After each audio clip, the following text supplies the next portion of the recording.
এক বনে সিংহ একটা জরুরি মিটিং এর আয়োজন করল। সেই মিটিং এ বাঘ, শিয়াল, গরু, হাঁস, মুরগি ও ব্যাঙ উপস্থিত ছিল। সিংহ সবার উদ্দেশ্যে বলল, আজকে তোমাদের মজার ছড়ার প্রতিযোগিতা হবে। যারা ভালো করবে তাদের সবাইকে আমার তরফ থেকে পুরস্কার বিতরণ করা হবে। তাই দেরি না কইরা একে একে একজন আরেকজনের নামে ছড়া বলা শুরু কইরা দাও। তয় শর্ত হইল একটাই, কেউ 4 বা 8 লাইনের বেশি কইতে পারবা না। প্রথমে শিয়াল ছড়া বলা শুরু করল, আমার ছড়াখান খুবই মজার, সকলেই মজা পাইবা। এক যে ছিল বাঘ মামা, ডোরা কাটা জামা, শিয়াল ছিল ভাগ্নে তাহার, হাতি ছিল প্রেমা। সিংহ ছিল বনের রাজা, বানর ছিল টারজান, হরিণ ছিল বোকা টাইপের, হাতি ছিল বাপজান। শিয়ালের পর এবার বাঘ মামা ছড়া বলতে শুরু করল, ওই দেখা যায় মোটা হাতি, মারব তোকে লাথি। আমারে কি চিনস নাই, কত পাবলিকের নিভাইয়া দিছি আলোর জীবন বাতি।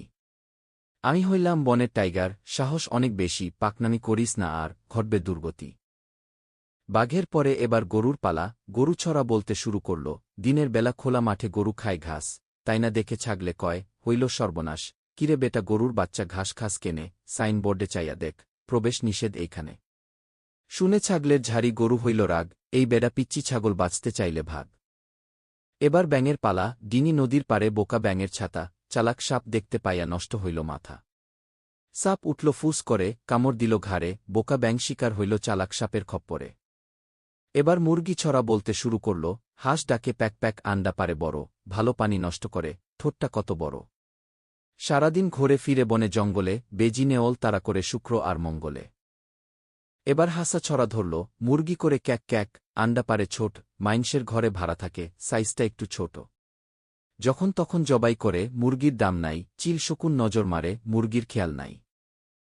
ছড়া প্রতিযোগিতার শেষে সিংহ সবার উদ্দেশ্য বলল, তগো ছড়াখান আমার খুব ভাল লাগছে। আমি শুই না খুব খুশি হইছি। তগো সকলের আমার তরফ থেকে শুভেচ্ছা ও অভিনন্দন।